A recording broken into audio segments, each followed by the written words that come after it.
거리두기 해제 후 첫 번째 설을 앞두고 본격적인 귀성 행렬이 시작됐습니다. 서울 톨게이트와 인천공항 연결합니다. TV조선 신년 여론조사에서 윤석열 대통령 지지율이 38.2%로 집계됐습니다. 현 정부가 추진 중인 노동개혁에 찬성한다는 답변이 52%에 달했고 이재명 대표 수사는 57.1%가 정당하다고 봤습니다. 유동규 전 본부장이 대장동 사업에서 성남도시개발공사가 확정 이익을 받은 것은 이재명 대표 지시라고 말했다고 정민용 전 실장이 재판에서 증언했습니다. 정 전 실장은 유 전 본부장이 이 대표를 천재라고 했다고 덧붙였습니다. 김성태 전 쌍방울그룹 회장이 구속됐습니다. 김 전 회장의 수행비서도 캄보디아에서 검거돼 검찰 수사에 속도가 붙을 전망입니다. 오늘 30일부터 실내에서 마스크를 벗을 수 있게 됩니다. 마스크 착용 의무화 2년 3개월 만인데 의료기관과 대중교통 등은 제외됐습니다. 서울 개포동 구룡마을에서 큰 물이 나 가건물 주택 60여 채를 태우고 5시간 만에 완진됐습니다. 닥터카 탑승 논란을 낳은 신현영 의원이 경찰 조사를 받았습니다. 신 의원은 소상히 설명드리겠다고 했습니다.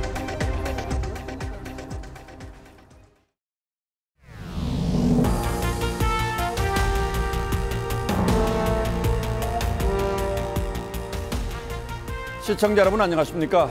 뉴스9의 신동욱입니다. 생각만 해도 가슴 설레는 설 연휴, 고향 가는 길이 붐비기 시작했습니다. 올해는 특히 3년 만에 거리두기가 해제된 첫 설이어서 고향집 방문은 물론 국내외로 여행을 떠나는 분들도 많이 늘었습니다. 오늘 벌써 도로에서는 명절 느낌이 물씬 났다고 하죠. 오늘 하루 하늘에서 내려다본 고향 가는 길 형편부터 전하겠습니다. 임서인 기자가 헬기를 탔습니다. 논밭 사이를 가로지르는 서해안 고속도로. 설 연휴 하루 전이지만 평택 부근 도로는 고향 가는 차들이 꼬리에 꼬리를 물었습니다. 서울을 빠져나가는 차들이 속도를 내지 못합니다. 현재 시간 오후 3시, 제가 타들 길은 1,900m를 지나고 있는데요. 하행선 일부 구간은 이미 정체가 빚어지고 있습니다. 코로나 거리두기 해제 이후 처음 맞는 설날 연휴. 서울역에 귀성객이 몰렸습니다. 오랜만에 가족 만날 생각에 들떴고. 기분 좋죠. 고향 가니까. 가서 손주들도 보고 또 형제간들도 만나고 친구들도 만나고. 고향 어머니가 해주실 맛난 음식 생각에 벌써부터 군침이 돕니다. 어머니가 대게를 쪄놓으신 것 같아요. 아마 같이 모여서 세배도 하고 맛있는 것도 먹고. 고속버스 터미널에도 여행 가방과 선물을 든 시민이 고향길을 재촉했습니다. 서울 지역 5개 버스 터미널은 하루 최대 435대 버스를 증차하며 늘어난 승객에 대비했습니다. 임차를 하게 되면 갔다가 바로 올라왔다 또 내려가고 3년 만에 비성객이 제일 많다고 들었거든요. 정부는 설 연휴 2,648만 명이 이동할 것으로 보고 24일까지 특별 교통 대책을 마련할 계획입니다. TV조선 임서인입니다. 예, 임 기자도 전해드렸습니다만 이번 설 연휴 기간 동안에는 모두 2,600만 명 이상이 어디론가 이동할 걸로 예상됐습니다. 92% 가까이는 승용차를 이용하는 분들입니다. 길이 많이 막히겠죠. 시간대별로 도로 사정 잘 살펴보시고 출발하는 게 좋을 것 같습니다. 그럼 지금은 사정이 어떤지 취재기자 연결해서 자세히 물어봐드리겠습니다. 자, 안윤경 기자 지금 어디죠? 네, 서울요금소에 나와 있습니다. 고속도로는 오늘 오전부터 많이 밀렸다는 얘기를 들었습니다만.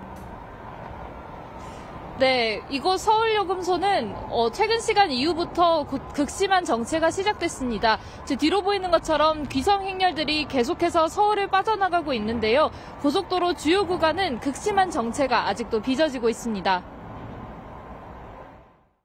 경부고속도로 하행선 천안분기점은 줄지은 차량들로 도로가 꽉 막혔고 영동고속도로 강릉 방향 용인 부근에선 차들이 제속도를 내지 못합니다. 서해안고속도로 목포 방향 당진 부근에서도 차량 흐름이 더딥니다. 지금 서울요금소를 출발하면 부산까지 5시간 10분, 목포 5시간 20분, 대구와 대전은 각각 4시간 10분과 2시간 50분이 걸릴 것으로 보입니다. 국토교통부는 연휴 기간 하루 평균 차량 519만 대가 고속도로를 이용할 것으로 예측했는데요. 지난해 설 연휴에 비해 24%가량 늘어난 수치입니다. 귀성길은 내일 오전 가장 붐벼 서울에서 부산이 8시간 40분, 서울 목포 8시간 30분, 서울 강릉 5시간 20분이 걸리겠습니다. 귀성길 정체는 내일 오전 11시쯤 최고조에 달했다가 밤 8시에서 9시쯤 해소될 전망입니다. 귀경길은 설 당일인 22일 가장 혼잡하겠습니다. 서울요금소에서 TV조선 안윤경입니다. 해외로 나가시는 분들도 이번에는 많습니다. 오가시는 여행객들 코로나 검사는 어떻게 해야 하는지 이 시각 인천공항 사정도 직접 점검해드리겠습니다. 자, 정은아 기자, 9시가 넘었는데 아직도 정 기자 뒤로 보니까 여행객들이 많군요. 네, 이곳 인천공항은 아침부터 붐볐는데요. 퇴근 시간이 지나자 더 많은 시민들이 몰렸습니다. 제 뒤로 보이는 것처럼 지금도 탑승 수속을 받는 시민들로 줄이 끊이지 않고 있습니다. 오랜만에 해외로 떠나는 여행객 표정엔 기대감이 가득했습니다. 두바이로 놀러를 가요. 얘들이 이제 코로나 세대라서 아무데도 가지 못해서 이번에 첫 해외여행이거든요. 그래서 지금 굉장히 기대를 하고. 오늘 하루만 7만 명 넘는 여행객이 해외로 출국하는데요. 연휴 마지막 날인 24일까지 닷새간 인천공항 이용객 수는 61만 명에 달할 것으로 보입니다. 하루 평균 12만 3천 명이 인천공항을 통해 입출국하는 건데 지난해 설 연휴와 비교하면 12배 이상 증가한 규모로 코로나 이전인 2019년의 61%까지 회복한 수준입니다. 항공 여행업계도 코로나 이후 오랜만에 연휴 대목이 찾아오자 분주한 모습이었습니다. 본격적인 어떤 해외여행이 좀 재개됐다라고 볼 수 있는 분위기가 좀 이제 느껴질 수는 있는 것 같고요. 인천공항은 출입국장 안내 인력 140여 명을 추가 배치해 혼잡도를 낮추고 코로나19 검사센터의 운영 시간도 오후 6시에서 밤 9시까지 연장하겠다고 밝혔습니다. 인천국제공항에서 TV조선 정은아입니다. 예, 이렇게 설 연휴 가족들이 모이면 세상 돌아가는 얘기 많이 나누실 겁니다. 세상이 워낙 혼란스러워서 정치 얘기 나오면 다투는 분들도 적지 않다는데 이번 설만큼은 훈훈하게 보내셨으면 좋겠습니다. 지금부터는 저희가 실시한 여론조사 결과 전하겠습니다. 어제 오늘 조사한 거니까 아주 최근의 뉴스도 대부분 반영된 걸로 보시면 되겠습니다. 윤석열 대통령 지지도에는 유의미한 변화가 없었지만 현 정부가 추진하는 노동개혁과 연금개혁에 대해서는 상반된 결과가 나왔습니다. 자세한 수치는 황선영, 오연주 기자가 이어서 전하겠습니다. 먼저 윤석열 대통령이 잘하고 있는지를 물었습니다. 잘하고 있다는 응답은 38.2%, 잘 못하고 있다는 56.1%였습니다. 같은 기관의 지난달 조사보다 긍정평가는 소폭 낮아진 반면 부정평가는 약 4%포인트 늘었습니다. 지역별로는 TK와 PK에서, 연령별로는 60대 이상에서 긍정평가가 더 높았습니다. 다만 중도에서는 부정평가가 64.1%로 긍정평가보다 2배 이상 많았습니다. 윤석열 정부의 3대 개혁 중 하나인 노동개혁에 대해선 찬성한다는 의견이 52%로 절반을 넘었고 반대한다는 답은 36.1%였습니다. 더 내고 덜 받는 형식의 연금개혁에 대해선 찬성 36%, 반대 56%로 반대 의견이 훨씬 많았습니다. 지난 대선에서 윤 대통령에게 투표했다고 한 응답자들도 찬성과 반대가 팽팽했습니다. 이번 조사는 성인 남녀 1,008명을 대상으로 어제부터 이틀간 휴대전화 가상번호를 활용한 전화 면접 방식으로 실시됐습니다. TV조선 황선영입니다. 이번에는 국내 정치 현안을 바라보는 국민들의 생각을 살펴보겠습니다. 먼저 민주당 이재명 대표에 대한 검찰 수사를 어떻게 생각하는지 물었습니다. 여러 의혹을 밝히기 위한 정당한 수사라는 응답이 57.1%로 절반을 넘었고 정치 보복 목적에 정당하지 못한 수사라는 답은 36.3%였습니다. 지지 정당에 따라 입장이 뚜렷하게 갈린 것도 알 수가 있습니다. 자, 민주당 일각에서는 검찰 수사에 분리 대응해야 된다며 대표직 사퇴하라는 목소리도 나오고 있는데 이에 대한 국민 의견도 물었습니다. 당 대표직 유지 의견이 58.1%, 사퇴 36.7%로 나타났습니다. 검찰 수사가 정당하다는 응답과 이 대표가 대표직을 유지해야 된다는 답이 모두 절반을 넘었는데 아직은 사건의 실체가 분명히 드러나지 않았다고 판단한 것으로 보입니다. 만약 이 대표에게 구속영장이 청구된다면 국회가 체포동의안을 가결시켜야 한다는 응답이 49%, 부결 응답은 36.8%였습니다. 최근 서해 공무원 피격 사건을 비롯한 문재인 정부 관련 수사도 진행 중이죠. 문재인 전 대통령에 대한 직접 수사가 필요하냐는 질문에는 긍정과 부정 답변이 48.8%, 47%로 팽팽했습니다. 연령대별로 보면 공정 이슈에 민감한 20대에서 수사가 필요하다는 응답이 61.8%로 가장 높게 나타났습니다. 선거구제 개편에 대해서는 지금의 소선거구제 유지가 좋다는 의견이 48%, 조금 더 큰 선거구에서 순위대로 2명 이상을 뽑는 중대선거구제로 바꿀 필요가 있다는 의견이 37.5%였습니다. 자, 마지막으로 내일 국회의원 선거가 치러진다면 어느 당의 후보를 지지하냐고 물었습니다. 국민의힘이 32.9%, 민주당이 28.1%, 정의당 4.1%였고 지지할 정당 후보가 없다는 답변은 28.5%나 됐습니다. TV조선 오현주입니다. 국민의힘 당대표로는 누가 좋겠느냐고도 물어봤습니다. 당원들만 투표를 할 수 있으니까 지지층 대상 여론조사가 좀 더 의미가 있을 텐데 김기현 의원 선호도가 높게 나왔습니다. 그리고 그 다음으론 안철수 의원, 나경원 전 의원이 비슷한 수치를 보였습니다. 나 전 의원 출마에 대해서는 절반 정도가 출마하지 않는 게 좋겠다고 응답했습니다. 그러나 이 수치들을 자세히 보면 여러 가지 방향의 해석이 가능한 것이어서 각 주자마다 머릿속이 복잡할 것 같습니다. 이어서 한송원 기자가 전하겠습니다. 국민의힘 지지층에게 차기 당대표 후보 적합도를 물었습니다. 김기현 의원이 25.8%로 1위, 안철수 의원 18.2%, 나경원 전 의원 17.1% 순이었습니다. 김 의원은 경쟁자인 안철수, 나경원 두 사람을 오차 범위 밖에서 앞섰습니다. 윤석열 대통령이 국정 운영을 잘하고 있다고 응답한 층에서는 김기현 27.9%, 안철수 19.4%, 나경원 17.7%로 격차가 다소 벌어졌습니다. 김 의원은 최근 일부 여론조사에서 40%를 넘기며 상승세를 보이고 있지만 나 전 의원은 저출산이 부위원장과 기후환경대사에서 해임된 뒤 하락세를 보이고 있습니다. 국민의힘 지지층을 대상으로 나 전 의원의 당대표 출마를 어떻게 생각하느냐는 질문엔 부적절하다는 답이 절반을 넘었고 적절하다는 답은 38%였습니다.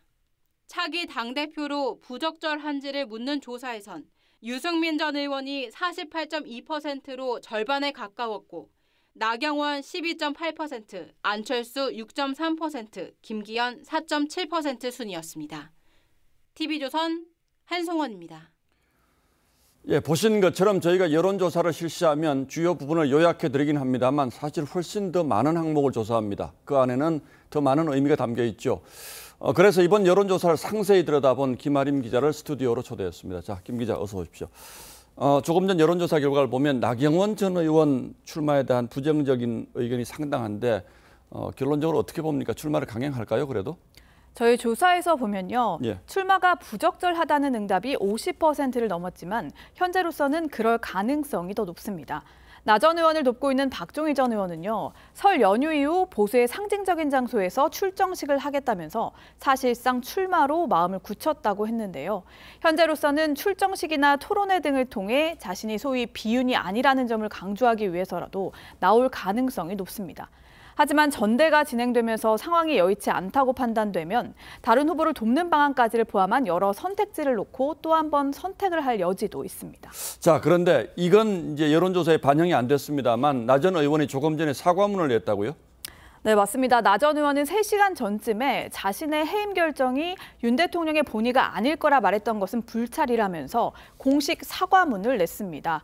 내일 새벽 윤 대통령이 순방에서 돌아오는 시점에 맞춰서 메시지를 낸 것으로 보입니다.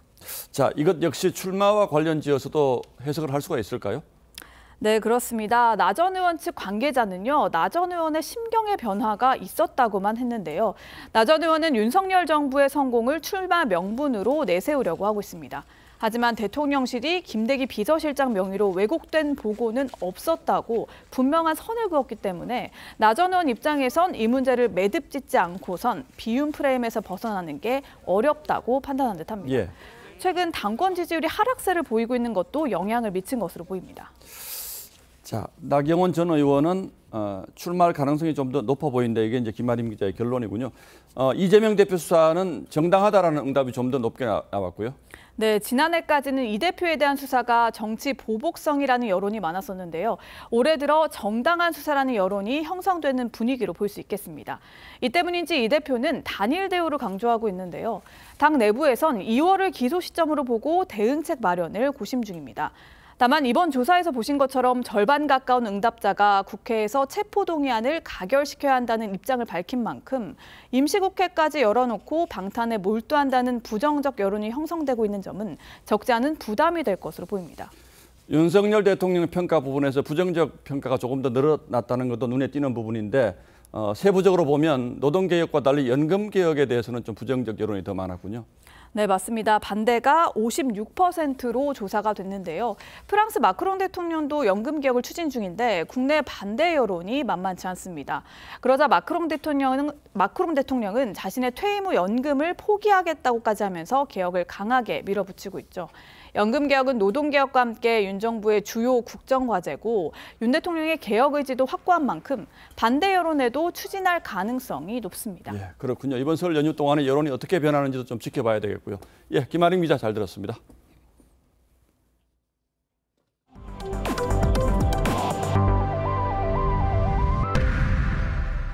대장동 개발 사업에서 민간업자가 7천억 원 넘는 막대한 이익을 챙길 수 있었던 건 성남도시개발공사가 확정된 수익만 가져갈 수 있도록 구조를 짰기 때문입니다. 초과 이익 환수 조항이 없었기 때문이죠. 이 과정에 이재명 당시 시장이 주도적으로 개입했다면 배임이 될 수 있다는 게 법조계의 일반적인 시각입니다. 그런데 오늘 대장동 재판에서 이 구조를 설계한 게 이재명 당시 성남시장이었다는 증언이 나왔습니다. 누구의 주장인지 황민지 기자가 보도하겠습니다. 정민용 성남도시개발공사 전 기획팀장은 대장동 재판에 나와 확정 이익 방식은 이재명 대표가 설계했다는 취지로 말했습니다. 유동규 전 본부장으로부터 확정 이익을 받아오는 부분은 이재명 시장이 설계하고 지시했다고 들었다고 한 겁니다. 유 전 본부장이 대장동 사업 관련 지시를 한 건 본인 생각이 아니라 이 시장 지시를 받아 하는 것이라는 뜻으로 풀이됩니다. 그러면서 유 전 본부장이 시장님이 천재 같지 않냐고도 말했다고 덧붙였습니다.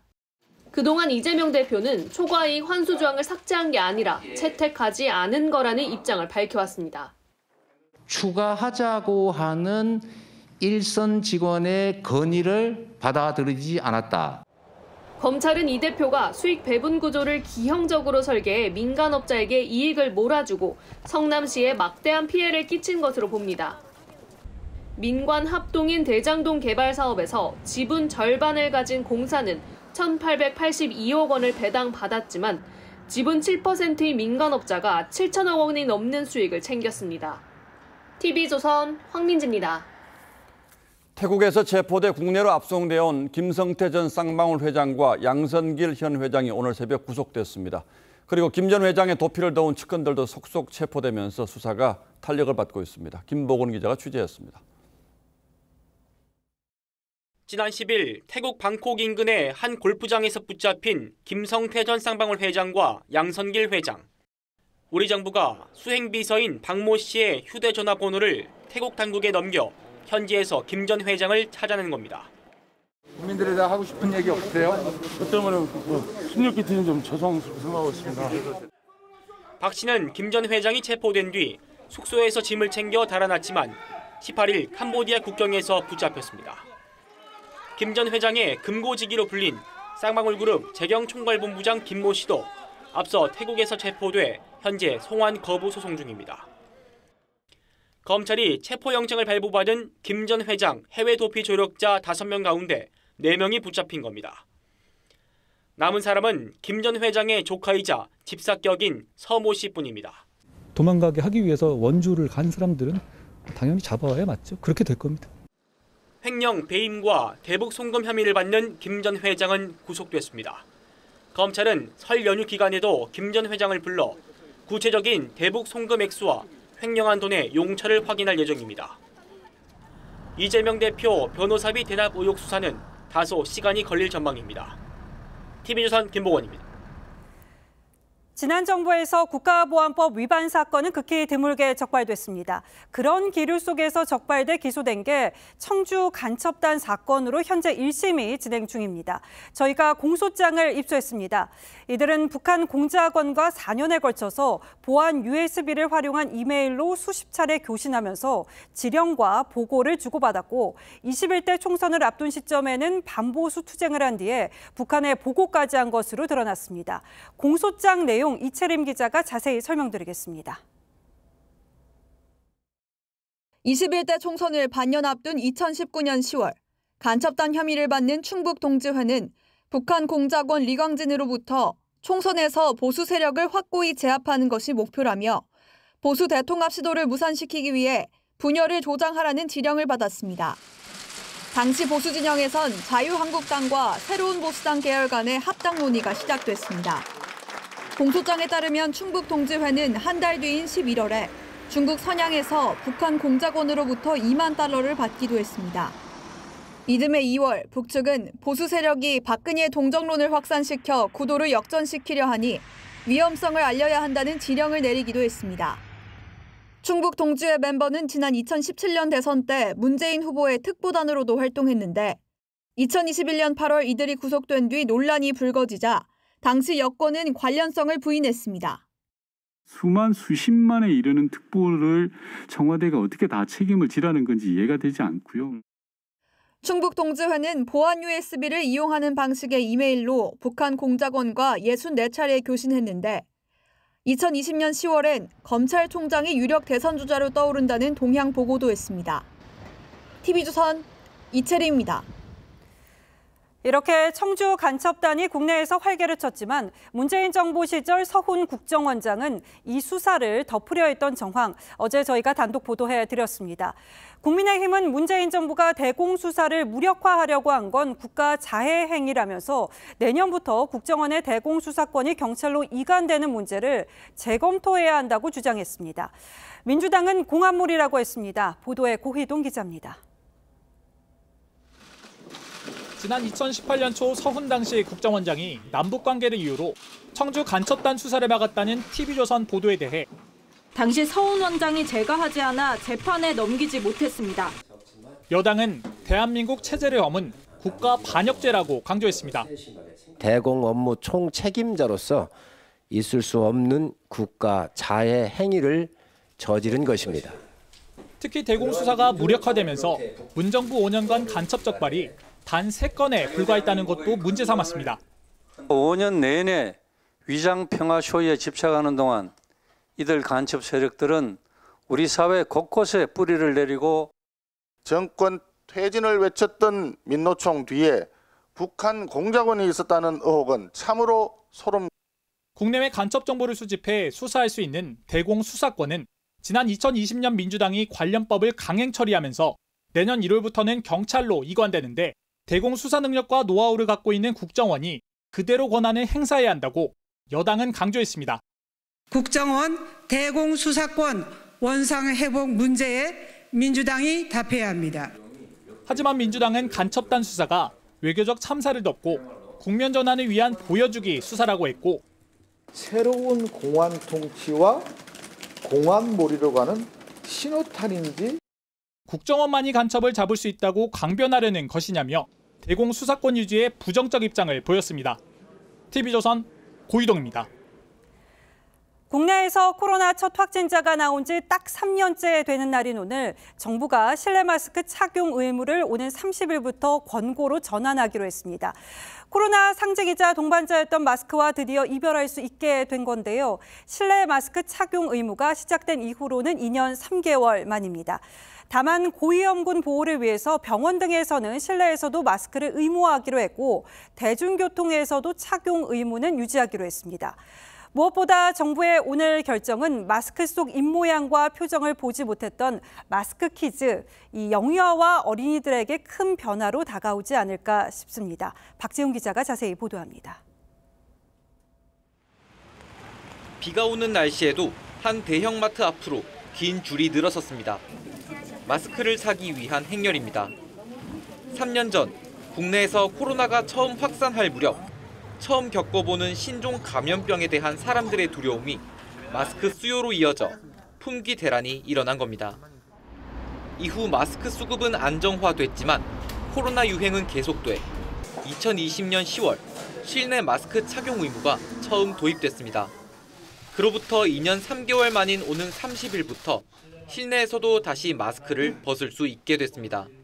의무 조정 지표 4가지 중 환자 발생 안정화, 위중증 사망 발생 감소, 안정적 의료 대응 역량의 3가지가 충족되었고 방역 요건은 이미 충족됐지만 설 연휴 이동을 고려해 연휴 이후로 완화 시점이 결정됐습니다. 이에 따라 의료기관과 약국, 요양병원 등 감염 취약시설, 버스나 철도 등 대중교통수단을 제외한 모든 실내에선 마스크를 벗어도 됩니다. 다만 방역당국은 감염 확산을 막기 위해선 되도록 마스크를 써달라고 당부했습니다. 특히 고위험군에 대해서는 그 마스크 착용을 계속 해주시길 그렇게 당부드립니다. 감염병 위기 단계와 등급이 더 내려가면 모든 실내에서 마스크를 벗게 됩니다. 이로써 코로나19 방역 조치는 사실상 확진자 7일 격리만 남게 됐습니다. TV조선 박재훈입니다. 이른 아침 서울 강남 구룡마을에서 불이 났습니다. 인명피해는 없었지만 가건물 주택 60채가 소실됐습니다. 이 설을 앞두고 보금자리를 잃은 주민은 망연자실했습니다. 서영희 기자입니다. 시뻘건 불길이 하늘 높이 치솟고 회색 연기가 주변을 뒤덮었습니다. 출동한 소방관이 물을 뿌려보지만 번지는 불길은 좀처럼 잡히지 않습니다. 새벽 6시 30분쯤 서울 강남 구룡마을에서 불이 났습니다. 인명피해는 없었지만 5시간 동안 이어진 불로 주택 60여 채가 잿더미로 변하고 60여 명이 이재민이 됐습니다. 저희 같은 경우에는 1분이면 다 타버려요. 불 타는 거 바라보고 그냥 엉엉 울기만 했어요. 설날을 앞두고 보금자리를 잃은 주민은 망연자실했습니다. 내일 모레 뭐 고향 갈 준비하신 분들 뭐 또 그래 자녀가 찾아오고 준비하고 계시다가 지금 이게 난리가 난 거니까 안타깝죠, 이건. 구룡마을 집 상당수는 스티로폼과 합판으로 벽을 세우고 솜이나 비닐 등을 덮은 상태인데 이런 가연성 자재가 많아 삽시간에 불길이 퍼진 것으로 보입니다. 맞은편처럼 다닥다닥부터 빼곡히 들어섰던 집들은 이렇게 까맣게 변해 주저앉았습니다. 화재 안전에 관련된 부분보다는 단순히 이제 저렴한 비용으로 임시방편적으로 사용하시는 이런 재료들이 대부분이기 때문에 경찰과 소방당국은 합동 감식을 통해 정확한 화재 원인을 조사 중입니다. TV조선 서영일입니다. 전국 장애인 차별 철폐연대 전장현이 보름여 만에 지하철 탑승 시위를 다시 시작했습니다. 오후 한때 전장현 측이 지하철 출입구에 누워서 탑승을 시도하면서 4호선은 운행 중단이 이뤄지기도 했는데요. 이 전장현과 서울시간 면담은 방식을 놓고 의견이 엇갈리면서 이뤄지지 못하고 있습니다. 구자영 기자입니다. 휠체어를 탄 장애인들이 지하철 입구에서 경찰과 실랑이를 벌입니다. 전국 장애인 차별철폐연대는 오늘 아침 서울역과 시흥 오이도역 등지에서 지하철 탑승 시위를 다시 시작했습니다. 장애인은 이동할 수 있는 교통수단이 저부합니다. 이것이 2023년도 대한민국 사회입니다. 전장현 회원들은 오늘 낮 4호선 삼각지역에 집결했고 일부 회원은 지하철 출입구에 누워 탑승 시위를 이어갔습니다. 지하철 좀 떼어주세요. 이 때문에 4호선 상행선 운행이 30여 분 중단됐고 삼각 지역은 40여 분에 걸쳐 무정차 통과가 이뤄졌습니다. 좋아요 주시기 바랍니다. 서울 시민들께서 매우 불편해하고 계십니다. 전장현은 서울시와의 협의가 무산되자 16일 만에 시위를 재개했습니다. 전장현은 이동권 확대 등에 대한 단독 면담을 계속 주장했지만 서울시는 역사 승강기 설치와 탈시설 정책 등은 다양한 의견이 필요하다며 장애인 단체 합동 면담을 고수했기 때문입니다. 서울시는 지난 2년 동안 전장현의 시위로 4천억 원 넘게 피해가 났다며 지하철을 시위의 도구로 삼는다면 모든 법적, 행정적 조치를 동원하겠다고 밝혔습니다. TV조선 구자영입니다. 헬로윈 참사 당시 닥터카를 타고 현장에 갔던 신현영 의원이 피의자 신분으로 경찰에 출석했습니다. 신 의원 탑승으로 의료진 도착이 지연된 게 아니냐는 의혹이 제기됐는데 신 의원은 상세히 소명하겠다고 했습니다. 윤서아 기자가 보도합니다. 신현영 의원이 피의자 신분으로 서울경찰청에 출석했습니다. 국정조사 기간 동안에 드리지 못한 말씀 오늘부터 수상히 드리도록 하겠습니다. 신 의원은 헬로윈 참사 당시 명지병원 닥터카에 탑승하고 현장에 나가 의료진 도착을 지연시켰다는 의혹을 받습니다. 신 의원은 자신과 관련한 의혹에 대해 상세히 소명하겠다고 밝혔지만 당시 남편도 동승했다는 논란에 대해선 말을 아꼈습니다. 수고 많으십니다. 앞으로 드릴 말씀 기회가 있을 겁니다. 당시 닥터카는 경기 고양시의 명지병원에서 25km 떨어진 이태원 현장에 도착하는데 54분이 걸렸는데 닥터카가 신 의원을 태우느라 현장에 20-30분 늦게 도착했다는 지적이 나왔습니다.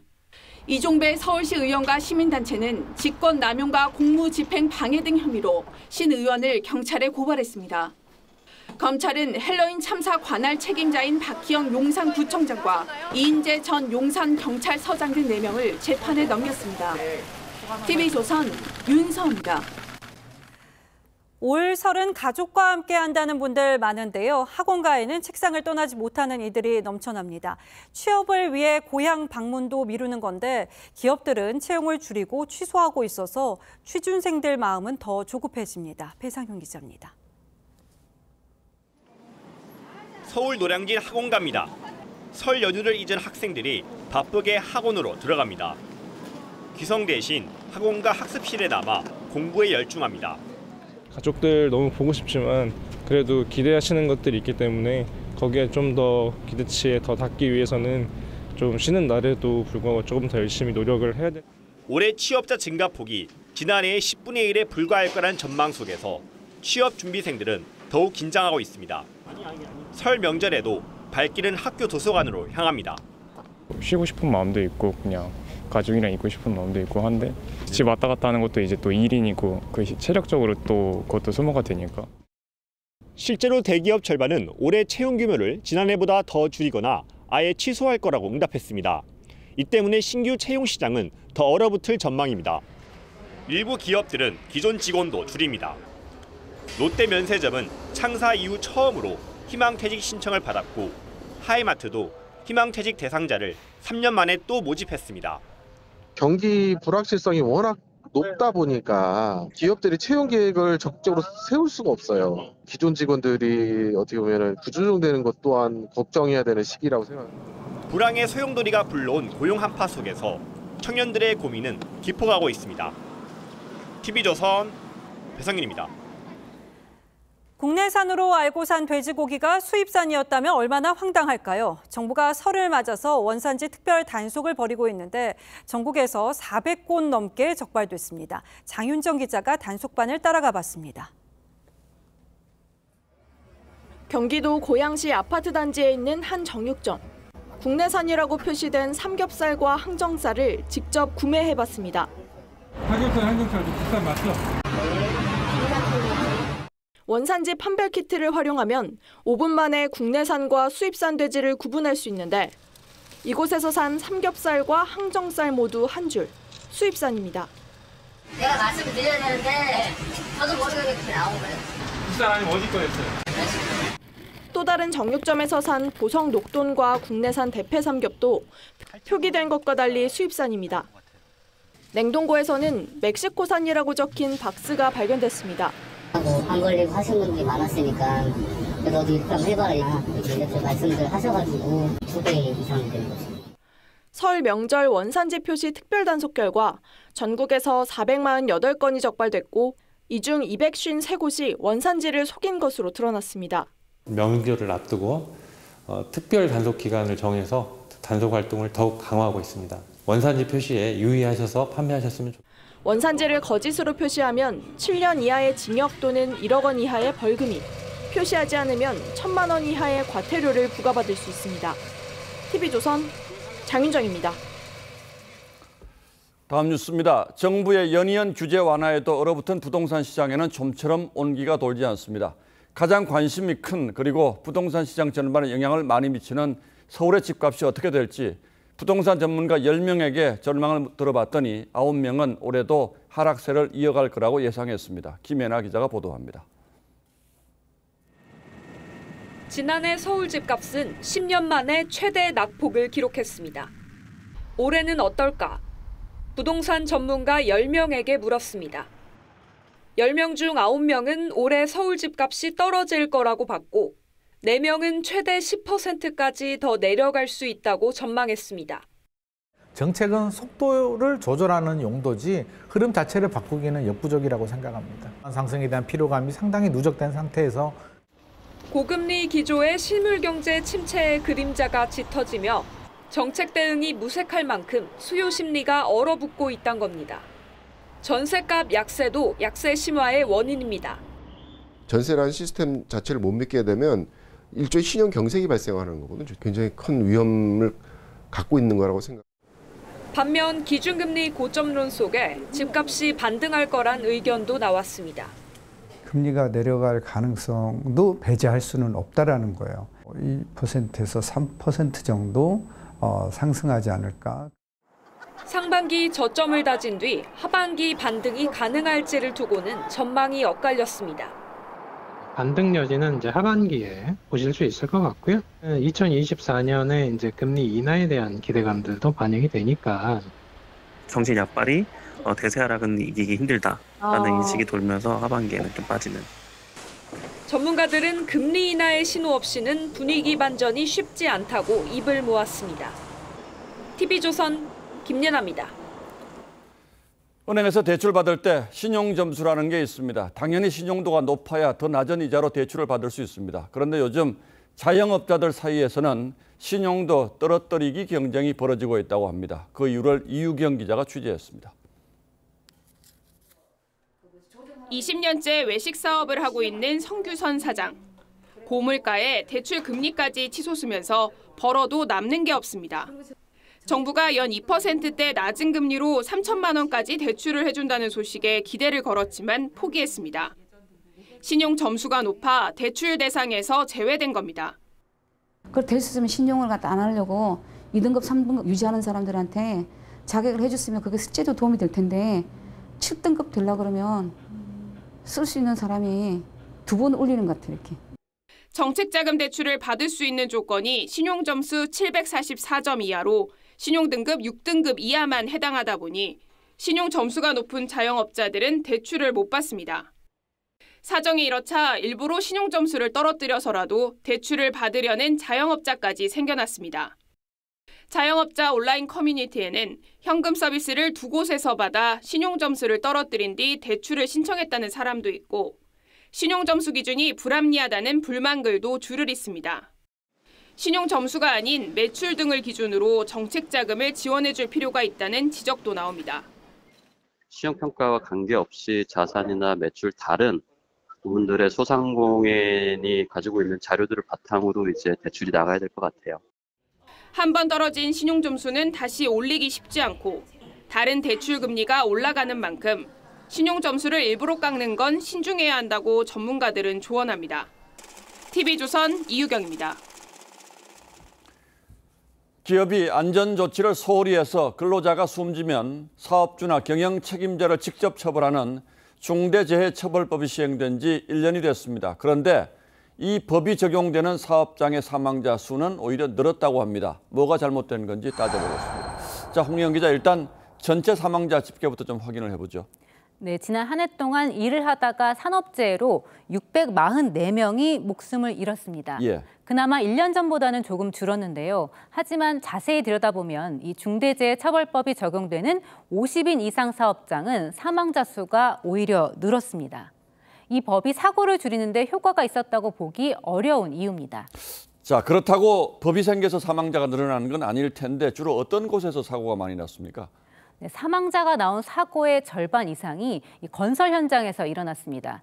특히 10대 건설사는 사망자 수가 20명에서 25명으로 늘었는데요. 이 10대 건설사 가운데 1년 동안 사망 사고가 없었던 곳은 단 한 곳뿐이었습니다. 이 법으로 처벌받은 기업인은 있습니까? 아직까지 아무도 처벌받지 않았습니다. 이 수사 대상이 200여 건인데 수사를 마친 건 4분의 1도 안 되고 이 검찰이 재판에 넘긴 건 11건뿐입니다. 그마저도 1심 판결이 나온 게 없습니다. 재판이 왜 그렇게 더딘 거죠? 네, 사실 중대재해법은 처벌 수위가 높은 편입니다.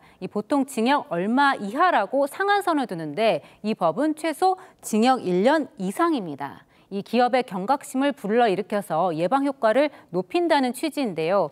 정작 법이 모호해서 혐의를 입증하기 어렵다는 지적이 나옵니다. 실제로 16명이 독성물질에 중독돼서 기소된 두성산업은 이 중대재해법의 처벌 기준이 헌법에 위배된다면서 위헌 소송을 제기했습니다. 예. 처벌 수준을 높이기 위해서 이제 범죄가 돼야 되는데 범죄 요건을 구성하면서 좀 모호한 개념들을 사용하긴 했어요. 추상적인 얘기들을. 그러니까 이제 눈에 딱 들어와야 되는데 과연 그럼 어디까지가 처벌되는지 여부에 대해서 아직 명확하게 기준이 안 서 있는 거죠. 자, 처벌에 명확한 기준이 없다. 그런데 올해 지나면 적용 대상이 더 늘어나죠? 네, 내년부터는 50인 미만 사업장도 적용 대상입니다. 이 전체 사업장의 90% 이상을 차지하는데요. 이 사고에 취약하면서도 상대적으로 안전장치를 강화할 여력은 부족합니다. 그래서 이런 작은 기업일수록 예방에 초점을 맞춰서 지원해줘야 된다는 목소리도 나옵니다. 예, 이 법의 실효성 논란은 처음부터 있었는데 이제 1년이 지났으니까 뭐가 문제인지 다시 한번 살펴볼 필요가 있겠군요. 예, 홍영 기자 잘 들었습니다.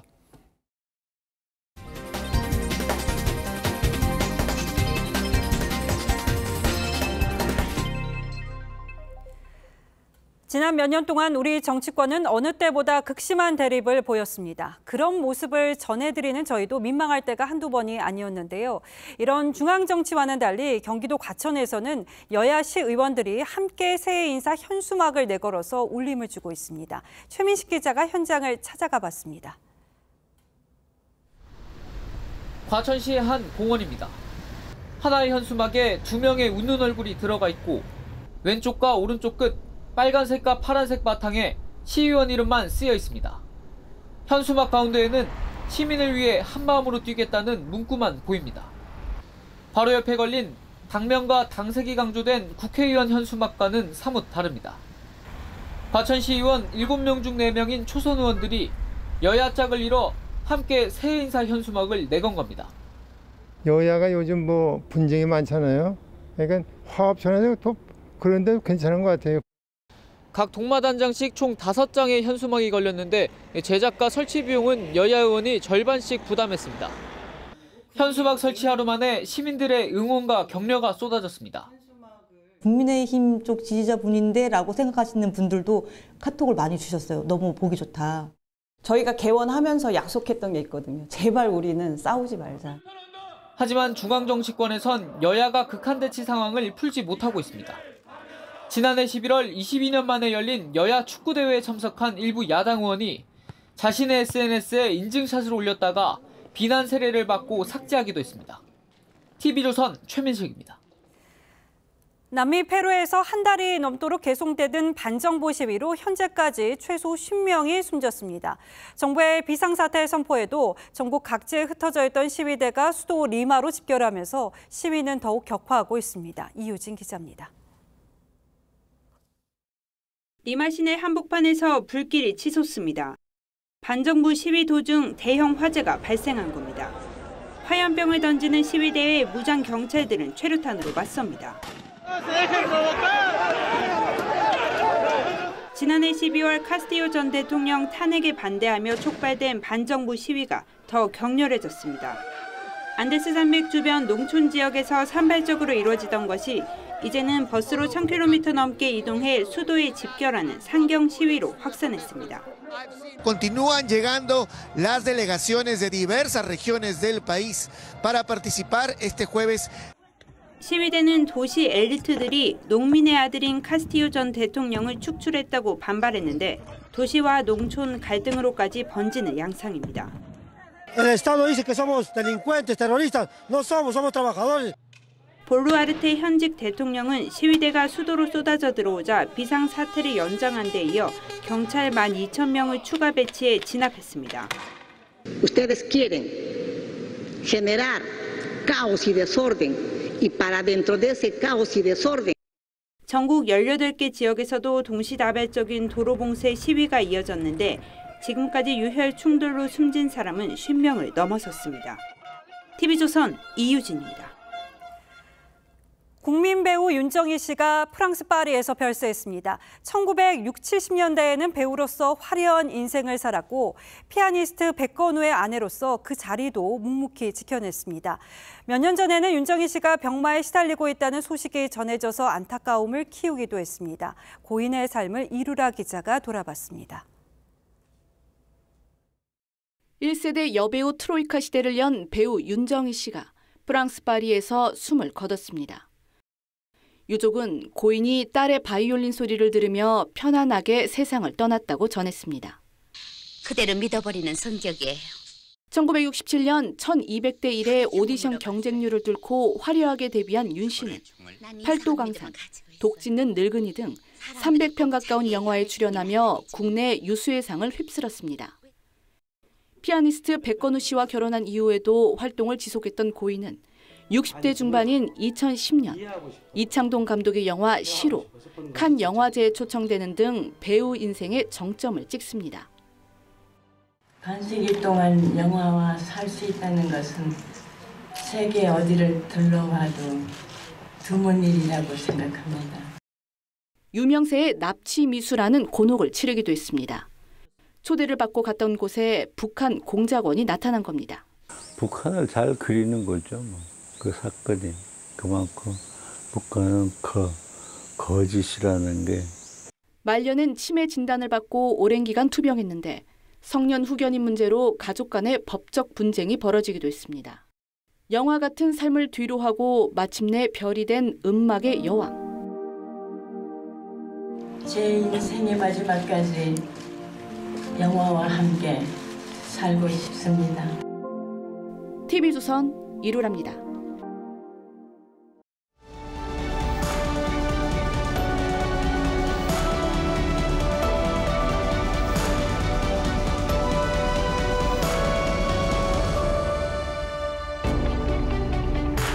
화사한 거실에 노부부가 앉아 있습니다. 영국인이 가장 사랑하는 작품으로 꼽은 데이비드 호크니의 나의 부모님입니다.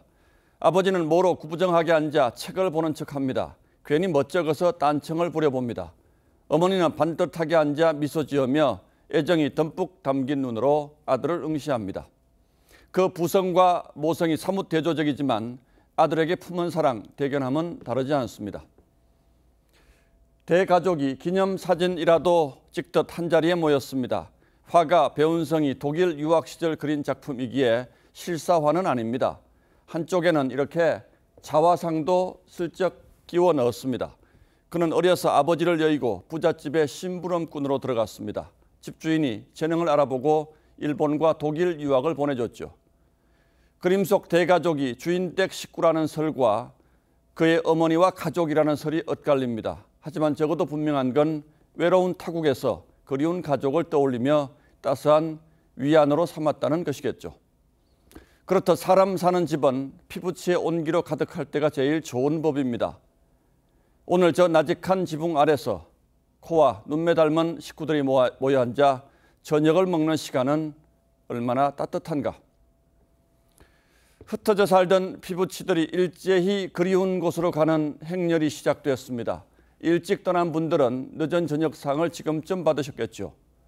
눈이 와서 마을이 박속처럼 환한 날, 고향에 돌아와서 밥을 먹는다. 80을 바라보는 엄마가 해준 흰 쌀밥을 먹는다. 90을 코앞에 둔 아버지가 50 넘은 아들 밥 먹는 모습을 지켜보다 귀 밑에 흰머리 하나를 뽑아준다. 연로하신 아버지는 자식 사랑을 더는 감추지 않습니다. 하지만 이제 아버지는 한평생 버겁던 짐 다 내려놓고 안장도 짐바지도 떨어져 나간 짐 자전거입니다. 위당 정인보는 마흔수 연작 시조로 자애로운 어머니를 그렸습니다. 바리밥 남주시고 잡숫는이 찬 것이며 두둑히 다 입히고 겨울이라 엷은 옷을 솜치마 좋다시더니 보공되고 말으라. 자식들 먹이고 입히느라 찬밥 얇은 옷으로 사시다 자식들이 해준 솜치마를 반기신 어머니. 그런데 입어보실 새도 없이 당신 관에 채워넣는 옷까지 보공으로 가져가셨다는 탄식입니다. 그러니 어찌 어버이 살아계실 때 섬기기를 소홀히 하겠습니까? 코로나 3년의 터널 끝에서 홀가분한 마음으로 나서는 길이 지난해보다는 많이 붐빌 거라고 합니다. 구전 날씨에 매서운 한파까지 몰아닥친다니 마음 바빠도 조심조심 가십시오. 부모님 걱정하시지 않게요. 1월 20일 앵커의 시선은 그대 이제 고향에 가리 였습니다.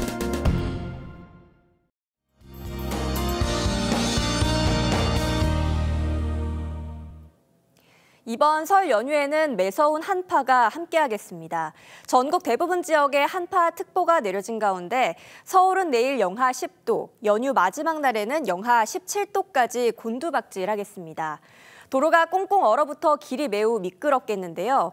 귀성길, 귀경길 이동하실 때 조심하셔야겠습니다. 설 당일에는 전국에 비나 눈 소식도 있습니다. 정확한 강수량이나 적설량은 앞으로 발표되는 기상정보를 참고해 주시고요. 내일까지는 건조한 날씨가 이어지겠습니다. 특히 동쪽 지역을 중심으로 건조함이 더 심한 편이겠고요. 기온은 대전과 서울이 영하 10도, 안동은 영하 11도까지 떨어지겠습니다. 연휴 동안 꼭 따뜻하게 입으셔야겠고요. 가족과 행복한 시간 보내시기 바랍니다. 날씨였습니다. 예, 여러분 모두 행복한 설 연휴가 되시기를 바라겠습니다. 1월 20일 금요일 뉴스9는 여기서 모두 마칩니다. 시청해주신 여러분 고맙습니다.